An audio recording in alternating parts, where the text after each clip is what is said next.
পীরজাদা বসিরহাট সাদ আমিন নাকি নাম আছে, আমি দেখছিলাম বেঈমান ও বিয়াদব ফুরফুরা শরীফের ভাইজান হুজুরদেরকে, নওশাদ ভাইজানকে বলছে কাফের।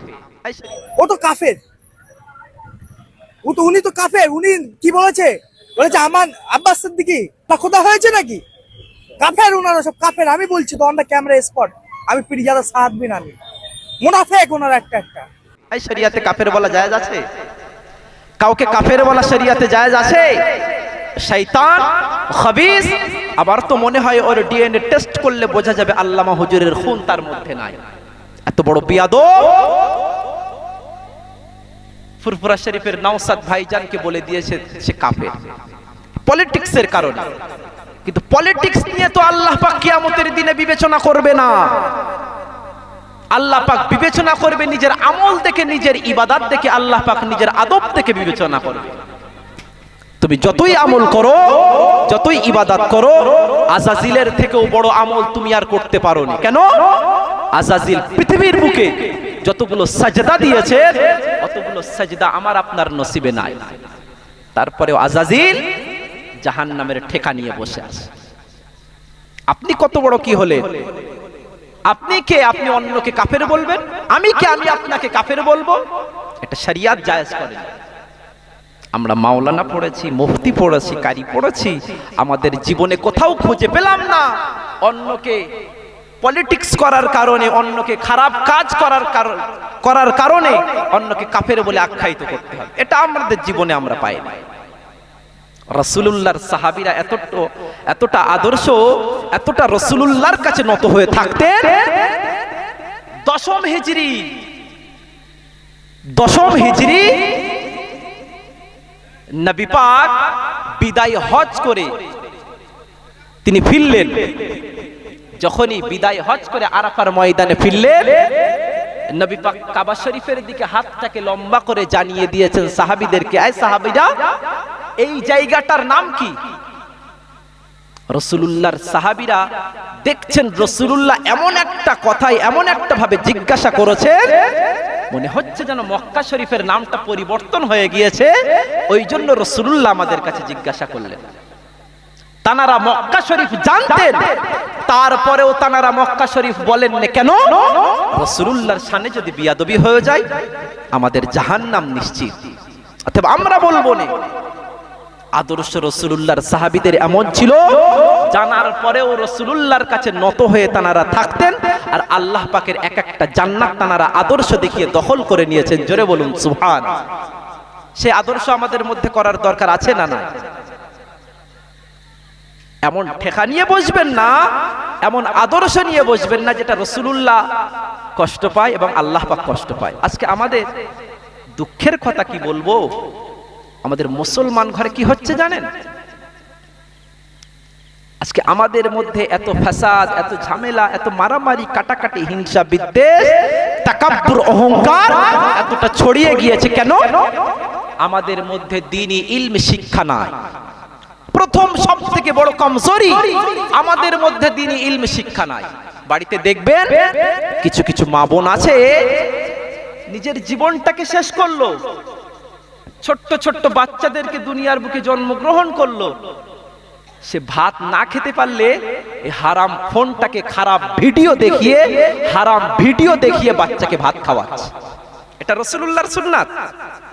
এটা রাসূলুল্লাহর আদর্শ? না না, এটা রাসূলুল্লাহর আদর্শ নয়। ফোনে খারাপ ভিডিও দেখিয়ে বাচ্চাকে ভাত খাওয়াচ্ছেন, ফোনে নাটক দেখিয়ে ইসলামকে মাজাক ভাবে উড়িয়ে দিচ্ছে। আমার মায়েরা, বোনেরা, আমরা উড়িয়ে দিচ্ছি। এটা রাসূলুল্লাহর আদর্শ নয়। এই ইসলামটাকে আনার জন্য, এই ইসলামটাকে আমাদের কাছে পৌঁছানোর জন্য কিছু কিছু সাহাবার লেবাসটা লেবাসহীন হয়ে গিয়েছে।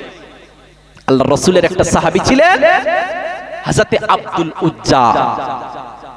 হযরতে আব্দুল উজ্জা যিনি রাসূলুল্লাহর সাহাবী ছিলেন, যিনি মদিনা শরীফের পাহাড়ের পদদেশে তিনি বসবাস করতেন। পাহাড়ের পদদেশে তিনি বসবাস করতেন। চাচার কাছে লালিত পালিত হয়েছেন, ছোট্টবেলা বয়সে নিজের নিজের পিতাকে হারিয়ে ফেলেছেন। চাচার কাছে লালিত পালিত হয়েছেন, তিনি গোপনে গোপনে শুনেছেন নবী মুহাম্মদ সাল্লাল্লাহু আলাইহি ওয়াসাল্লাম তিনি ইসলামের দায়িত্ব পেয়েছেন, তিনি নবুয়ত পেয়েছেন। চাচার কাছে লালিত পালিত হয়েছেন, গোপনে গোপনে মুসলমান হয়েছেন। চাচাকে জানতে দিচ্ছেন না কেন? না, চাচা যেদিন মুসলমান হবে সেই দিন আমি চাচাকে বলবো। হযরতে আব্দুল উজ্জা তিনি চাচাকে দেখছেন, চাচার মুসলমান হওয়ার কোনো চিন্তাই নাই, চাচার মুসলমান হওয়ার কোনো কথাই নাই। তিনি একদিন চাচার কাছে গিয়েছেন, চাচা একটা কথা। নাকি কথা? চাচা আমি মুসলমান হয়েছি। যেই না চাচা শুনলো আব্দুল উজ্জা মুসলমান হয়েছে, আব্দুল উজ্জার কাছ থেকে টাকা পয়সা ধন সম্পদ অর্থ সামানপত্র সবকিছু কেড়ে নিয়েছে। নিজের গায়ের একটা জামা ছিল, তোহবান জামা, ওই জামাটাকেও কাফের নিজের চাচা তিনি খুলে নিয়েছেন। খুলে যেই না নিয়েছেন, তিনি ডুকরে ডুকরে ডুকরে ডুকরে কাঁদছেন। কেন? আল্লাহর রাসূলের সাহাবী, ও যুবকেরা, আল্লাহর রাসূলের সাহাবী হযরতে আব্দুল উজ্জা তিনি মুসলমান হয়েছে। তিনি ভিতরে ভিতরে কলেমা খানা পড়ে নিয়েছেন। তিনি মদিনা শরীফে চলে এলেন। গভীর রাত হয়ে গেল। রাতটাকে তিনি মসজিদে নববীর সম্মুখে কাটিয়ে দিলেন, মসজিদে নববীর বারান্দাতে কাটিয়ে দিলেন। ফজরের সময় হয়ে গেল। ফজরের সময়ে আযানটা দিয়ে দিলেন। আল্লাহ নবী ইমামতির জায়গাতে দাঁড়িয়ে গেলেন। আল্লাহ নবী ইমামতির জায়গাতে দাঁড়িয়ে গেলেন। আল্লাহ নবী ইমামতির জায়গাখানা শেষ করে, নামাজখানা শেষ করে সাহাবীদের দিকে ফিরে বসে গেলেন, সাহাবীদের দিকে মুখ করে বসে গেলেন। আল্লাহ নবীর সম্মুখে একটা নতুন মুখ পড়ে গিয়েছে। হযরতে আব্দুল উজ্জার মুখখানা পড়ে গিয়েছে। আল্লাহ নবী হযরতে আব্দুল উজ্জাকে জিজ্ঞাসা করতে লাগলেন, ও বাবা ছেলে, তোমার নাম কি বাবা? তোমার বাড়ি কোথা বাবা? তুমি কোথা থেকে এসেছো বাবা? তোমার বাড়ি কোথা বাবা? তুমি কোথা থেকে এসেছো বাবা? ইয়া রাসূলুল্লাহ, হাবিবাল্লাহ, হুজুর আমি চাচার কাছে লালিত পালিত হয়েছি। হুজুর আমি মুসলমান হয়ে গিয়েছি। আমি মদিনা শরীফের অমুক জায়গা থেকে এসেছি হুজুর। হুজুর আপনার কাছেতে চলে এসেছি। হুজুর আমার কাছ থেকে অর্থ সম্পদ সবকিছু ছিনিয়ে নিয়েছে, সবকিছু কেড়ে নিয়েছে, কিছু আমাকে দেয় নাই হুজুর। আমার শরীর থেকে তোহবার খানা খুলে নিয়েছেন। ও যুবকেরা, আল্লাহ নবী হযরত আব্দুল উজ্জাকে জানিয়ে দিয়েছিলেন। আর কি করেছে বাবা? আল্লাহ নবীর কাছেতে জানিয়ে দিলেন, হুজুর আমাকে উলঙ্গ করে দিয়েছে। আমি মায়ের কাছে চলে গিয়েছি, মা আমার একটা তোহবান খানা দিল। তোহবানটাকে দুটুকরো করে একটাকে নিজের সতরখানা ঢেকেছি, আর একটাকে নিজের বাদানখানা ঢেকেছি। হুজুর খালি গায়ে কিভাবে আসি? হুজুর আপনার কাছে খালি গায়ে কিভাবে আসি? আল্লাহ নবী হযরত আব্দুল উজ্জাকে জানিয়ে দিয়েছিলেন। আল্লাহ নবী হযরত আব্দুল উজ্জাকে শুনিয়ে দিয়েছিলেন, ও বাবা আব্দুল উজ্জা, তোমার নাম হলো আব্দুল উজ্জা, তোমার নামের অর্থ হলো দেবদেবীর বান্দা। আমি নবী আজ থেকে জানিয়ে দিলাম, তোমার নাম হলো আজ থেকে আব্দুল্লাহ। জোরে বলুন সুবহান, আর একটু জোরে বলুন সুবহান। ইসলামের এই দাওয়াতটাকে, ইসলামের কলেমাটাকে পৌঁছানোর জন্য নিজের চাচার কাছে জীবনটাকে কুরবান করে দিয়েছে। চাচা আমার অর্থ সম্পদ, নিজের জামা কাপড় সবকিছু ছিনিয়ে নিয়েছে। উলঙ্গ অবস্থায় নিজের চাচার কাছ থেকে বাহির হয়ে মায়ের কাছে চলে আসলেন। মায়ের কাছে আসার পরে ডুকরে ডুকরে মা আমার কাঁদছেন। আমার ছেলের অবস্থা, সুন্দর অবস্থাটা উলঙ্গ অবস্থায় কেটে গেল। মা আমার মুখে কাপড় দিয়ে ঘরের থেকে একটা তোহবান, একটা চাদর বার করে আব্দুল উজ্জার কাছে ছুড়ে দিয়েছে। ও আব্দুল উজ্জা চাদরটাকে দুটুকরো করে একটাকে নিজের ফরজ অঙ্গ ঢেকে আর একটাকে নিজের শরীরের চাদর করে রাসূলুল্লাহর মজলিসে চলে গেলেন। রাসূল বললেন, আব্দুল উজ্জা, তোমার নাম আব্দুল উজ্জা না, আমি নবী আজ থেকে জানিয়ে দিলাম তোমার নাম হলো আব্দুল্লাহ। তুমি দেব দেবীর বান্দা নয়, তুমি হলেন আল্লাহ পাকের বান্দা। জোরে বলুন সুবহানাল্লাহ। হযরতে আব্দুল উজ্জা পরবর্তীতে যখন আব্দুল্লাহ নামটা হয়েছে, তিনি মক্কা শরীফ মদিনা শরীফ ঘুরছেন আর কোরআন শরীফের বাণী, কোরআন শরীফের আয়াতগুলো তেলাওয়াত করছেন। যেই না তিনি তেলাওয়াত করছেন, সাহাবীরা রাসূলুল্লাহর কাছে জানালেন, হুজুর, আপনার সাহাবী হযরত আব্দুল উজ্জা তিনি কোরআন শরীফ তেলাওয়াত করছেন বিভিন্ন জায়গায়। হুজুর, আমার নামাজের বড়টা অসুবিধা হয়ে যায়। আব্দুল উজ্জা রাসূলুল্লাহর কাছে আসলেন। সাহাবীরা এমন রাসূলুল্লাহকে জানিয়েছেন, রাসূল বলছেন, আমার সাহাবীরা, আমার আব্দুল উজ্জাকে তোমরা কষ্ট দিও না। কেন? সারাটা জীবনে যতটা কষ্ট পেয়েছে, এই কষ্ট আমার আব্দুল উজ্জা জীবনে ভুলতে পারবে না। অতএব আমার আব্দুল উজ্জা যেমন ভাবে কলেমা পড়ছেন, যেমন ভাবে কালামুল্লাহ শরীফ পড়ছেন, ওকে পড়তে দাও। তেমনি ভাবে তিনি এখানে ওখানে কোরআন শরীফ তেলাওয়াত করেন। রাসূলুল্লাহর কাছে এসে বলছেন, হুজুর, আপনি আমার জন্য দোয়া করেন, আমি আব্দুল উজ্জা ইসলামের জন্য শহীদ হতে চাই। রাসূল বলছেন, আল্লাহ, আপনার কাছে আমি হাত তুলে দোয়া চাই, আমার আব্দুল উজ্জার রক্তটাকে আপনি কাফেরদের জন্য হারাম করে দেন। আব্দুল উজ্জা তিনি বলছেন, হুজুর, আপনার কাছে আমি দোয়া চাইলাম, আপনার কাছে আমি দোয়া চাইলাম, আল্লাহ যেন আমার কাছে শহীদ মৃত্যুটাকে নসিবে করে, কিন্তু আপনি দোয়া করলেন কাফেরদের কাছে আমার রক্তটা হারাম হয়ে যায়। কিতাবে পাওয়া যায় কিছুদিন পরে আমার রাসূলুল্লাহর দাফনা মোবারকে মাথা দিয়ে হযরতে আব্দুল্লাহ, হযরতে আব্দুল উজ্জা তিনি ইন্তেকাল হয়ে গিয়েছিলেন। ওহ, রাসূলুল্লাহ এতটা কষ্ট পেয়েছিলেন। রাসূলুল্লাহ আব্দুল উজ্জাকে দেখছেন, তার নূরের চক্ষু থেকে টপ টপ টপ টপ করে জমিনে পানি পড়ে যাচ্ছে। তিনি দোয়া চেয়েছেন শহীদে মৃত্যু, কিন্তু শহীদে মৃত্যুটা হলো না। যেমন দোয়া চেয়েছিলেন হযরতে খালিদ বিন ওয়ালিদ রাদিয়াল্লাহু তাআলা, তিনি আল্লাহর নবীর কাছে দোয়া চেয়েছেন, হুজুর, আমি ইসলামের জন্য শহীদ হতে চাই। হুজুর,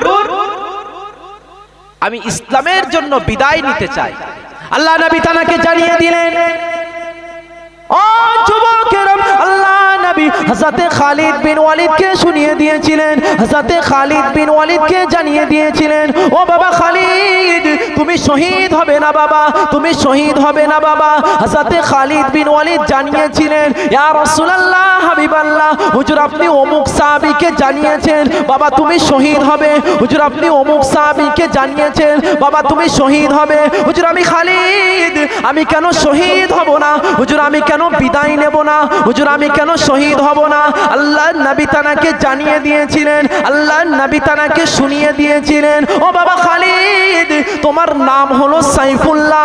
সাইফুন শব্দের অর্থ হলো তলোয়ার, সাইফুন শব্দের অর্থ হলো তলোয়ার, আল্লাহ শব্দের অর্থ হলো আল্লাহর তলোয়ার। ও যুবকেরা, আল্লাহ নবী হযরতে খালিদ বিন ওয়ালিদকে জানিয়ে দিয়েছেন, ও বাবা খালিদ বিন ওয়ালিদ, তুমি ইসলামের জন্য শহীদ হবে না, তুমি ইসলামের জন্য বিদায় নেবে না, তুমি ইসলামের জন্য শহীদ হবে না। কেন হলো? তুমি হলেন আল্লাহ পাকের তলোয়ার। জোরে বলুন সুবহান, আর একটু জোরে বলুন সুবহান। খালিদ বিন ওয়ালিদ তিনি আল্লাহর নবীর কাছে দোয়া চেয়েছেন, নবী বলছেন তুমি শহীদ হবে না। কেন? তোমার নামের অর্থটাই হলো আল্লাহর তলোয়ার। তোমার তলোয়ারের আঘাতে হাজার হাজার কাফের মিটে যাবে, তোমার তলোয়ারের আঘাতে কাফেররা মিটে যাবে, কিন্তু তুমি জীবনে ইসলামের জন্য শহীদ হবে না। কিতাবে দেখছিলাম যেখানে খালিদ বিন ওয়ালিদ কম বেশি ৭০টা যুদ্ধের সেনাপতির দায়িত্ব পালন করেছেন, আর প্রত্যেকটা প্রত্যেকটা যুদ্ধে আল্লাহ পাক হযরতে খালিদ বিন ওয়ালিদকে জয়যুক্ত করে ইসলামের মুজাহিদ আল্লাহর তলোয়ার বানিয়েছিলেন। জোরে বলুন সুবহান। আর জোরে বলা গেল না। কেন?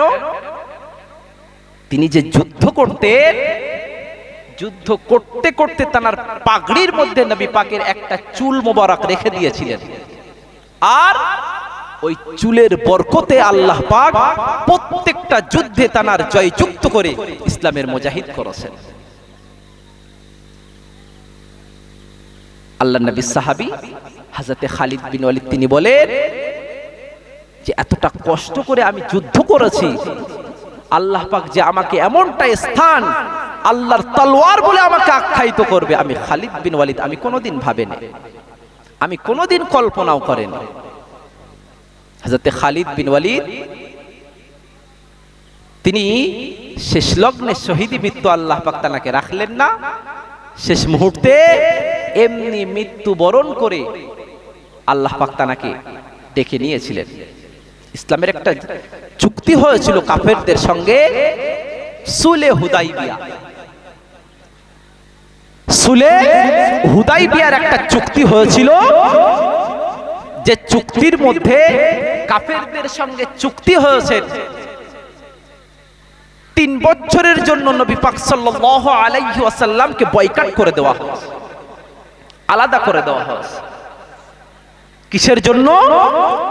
কাফেররা নবী পাক সাল্লাল্লাহু আলাইহি ওয়াসাল্লামকে বলছেন, মুহাম্মদ সুলে হুদাইবিয়ার যে চুক্তি হয়েছে 3 বছর, মক্কা শরীফ থেকে যদি কোনো মানুষ মদিনা শরীফে চলে যায় তাহলে তাকে ফিরিয়ে দিতে হবে। তবে হ্যাঁ, মদিনা শরীফ থেকে যদি কোনো মানুষ মক্কা শরীফে প্রবেশ করে তাহলে তাকে ফিরিয়ে দেব না। নবী পাক কাফেরদের চুক্তি, কুরাইশদের চুক্তিটাকে মেনে নিয়েছেন। চুক্তিটাকে যেই না মেনে নিয়েছেন, তিনি রাসূলুল্লাহর সাহাবীদেরকে বলছেন, এই সাহাবারা, কাফেরদের সঙ্গে আমার এমন চুক্তি হয়েছে, কাফেরদের সঙ্গে আমার এমন একটা চুক্তি হয়েছে,